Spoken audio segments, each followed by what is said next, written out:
Assalamualaikum warahmatullahi wabarakatuh. Di sini saya akan menjelaskan mengenai investasi dan pasar modal. Untuk itu, izinkan saya memperkenalkan diri dulu. Perkenalkan, nama saya Windy Praselia Putri dari Departemen Portofolio Bisnis. Di sini ada tujuan pembelajaran. Setelah mengikuti materi ini, peserta diharapkan mampu memahami konsep dan penjabaran secara detail mengenai investasi.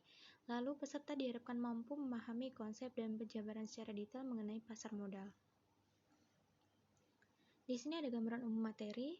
Alur materi dalam pembahasan topik investasi dan pasar modal sebagai berikut. Yang pertama ada konsep investasi, yang kedua ada konsep pasar modal. Materi yang akan dibahas dalam konten materi pertama yaitu tujuan dari konten materi 1, memahami konsep investasi, yang kedua memahami tujuan investasi, yang ketiga memahami bentuk investasi, yang keempat memahami produk investasi, yang kelima memahami resiko berinvestasi, nomor 6 memahami dasar keputusan investasi, yang ketujuh memahami proses keputusan investasi, dan yang ke-8 memahami cara mengurangi resiko investasi. Lalu di sini ada konsep investasi. Investasi merupakan komitmen atas jumlah dana atau sumber daya yang dilakukan saat ini dengan tujuan mendapatkan keuntungan di masa yang akan datang, atau bisa disebut juga sebagai penundaan konsumsi sekarang untuk digunakan dalam produksi yang efisien selama periode waktu tertentu.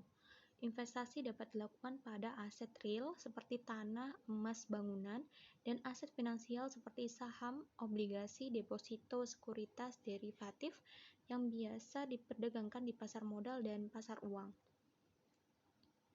Lalu di sini ada tujuan berinvestasi. Yang pertama, meningkatkan kesejahteraan, di mana dengan berinvestasi dana yang tidak dikonsumsi sekarang diharapkan memberikan peningkatan konsumsi di masa depan.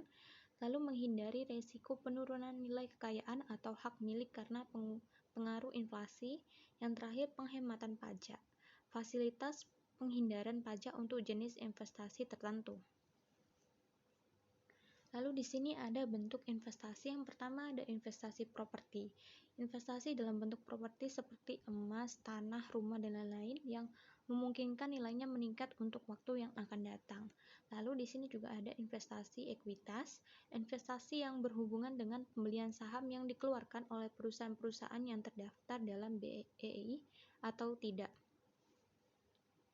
Lalu di sini ada produk investasi. Yang pertama ada produk investasi dengan pendapatan tetap atau fixed income investment, contoh deposito dan tabungan. Lalu ada produk investasi pertumbuhan atau growth income investasi, hasil tidak pasti sesuai harga pasar, contoh emas, tanah, bangunan, barang koleksi, dan mata uang asing. Lalu di sini ada resiko berinvestasi, yaitu 1. Turunnya nilai investasi, yang kedua kesulitan menjual produk investasi, dan yang terakhir yield tidak sesuai dengan ekspektasi pasar. Lalu di sini ada dasar keputusan investasi. Yang pertama return atau imbal hasil. Tingkat keuntungan investasi lalu merupakan kompensasi atas opportunity cost dan resiko penurunan daya beli akibat inflasi. Yang kedua ada expect return versus realist return. Yang ketiga ada risk atau resiko, kemungkinan perbedaan return yang diharapkan dengan return aktual. Dan yang terakhir high risk, high return.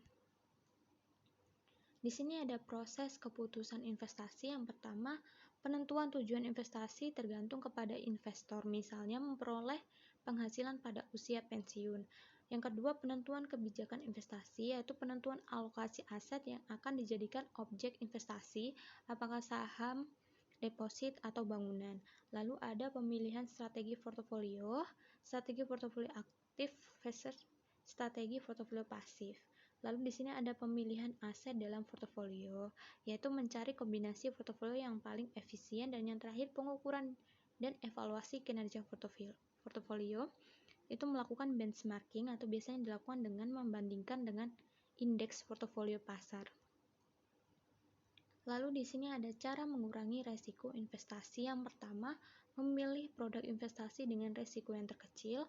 Yang kedua, melakukan diversifikasi portofolio atau melakukan investasi pada berbagai produk. Yang terakhir, melakukan pengukuran kinerja pasar modal. Lalu di sini ada materi yang kedua tentang pasar modal. Tujuan dari konten materi yang kedua yaitu satu, mengetahui konsep pasar modal, yang kedua memahami manfaat pasar keuangan, yang ketiga memahami instrumen di pasar modal, yang keempat memahami jenis pasar modal, yang kelima memahami sistem bursa efek, yang keenam memahami organisasi pasar modal. Di sini ada konsep pasar modal, ada financial market ya. Yang pertama ada money market, pasar yang memperdagangkan aset keuangan dalam jangka pendek kurang dari 1 tahun. Contohnya call money, interbank loan, dan falas. Lalu yang kedua ada capital market, pasar yang memperdagangkan aset keuangan dalam jangka waktu yang panjang lebih dari 1 tahun. Contohnya saham, obligasi, produk derivatif, dan lain-lain. Lalu di sini ada manfaat pasar keuangan. Yang pertama ada alternatif investasi. Melalui pasar keuangan, investor dapat menghasilkan yield atas aktivitas investasi. Yang kedua, alternatif pendanaan. Bagi perusahaan yang membutuhkan dana, pasar keuangan dapat menjadi sumber pendanaan.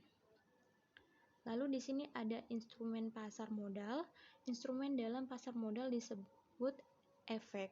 Efek dapat berupa yang pertama saham, itu seperti bukti kepemilikan perusahaan. Yang kedua ada obligasi, bukti utang kepada masyarakat. Yang ketiga bukti right atau hak untuk membeli saham. Yang keempat bukti warrant, hak untuk membeli saham, bukan pemegang saham lama. Dan yang terakhir ada produk turunan atau derivatif, contohnya indeks saham dan obligasi untuk tujuan spekulasi. Lalu di sini ada jenis pasar modal. Jenis pasar modal ada 4. Yang pertama, pasar modal pertama atau perdana. Di sini ada sarana bagi perusahaan untuk menawarkan saham atau obligasi pertama kali ke masyarakat. Yang kedua, ada pasar modal kedua atau sekunder. Ini seperti sarana jual beli efek antar investor dan harga dibentuk melalui perantara efek. Lalu di sini ada pasar ketiga, sarana jual beli efek antara market maker serta investor dan harga dibentuk oleh market maker atau anggota bursa. Lalu yang keempat ada pasar keempat, yaitu sarana jual beli efek antar investor tanpa perantara. Lalu di sini ada sistem bursa efek. Sistem bursa efek ada 2. Yang pertama unit system, itu bursa efek yang berdiri sendiri. Lalu yang kedua ada branch system. Di sini bursa efek dengan memiliki kantor pusat dan cabang-cabang. Lalu yang terakhir ini tentang organisasi pasar modal secara kelembagaan. Yang pertama ada Menteri Keuangan, yang kedua ada Bapepam sama LK, lalu yang ketiga ada self-regulation organisasi, ada bursa efek, lalu ada lembaga clearing dan pinjaman, lalu ada lembaga penyimpanan dan penyelesaian. Nah, di sini kesimpulan yang bisa saya sampaikan dari materi tersebut yaitu investasi harus dibedakan dari spekulasi.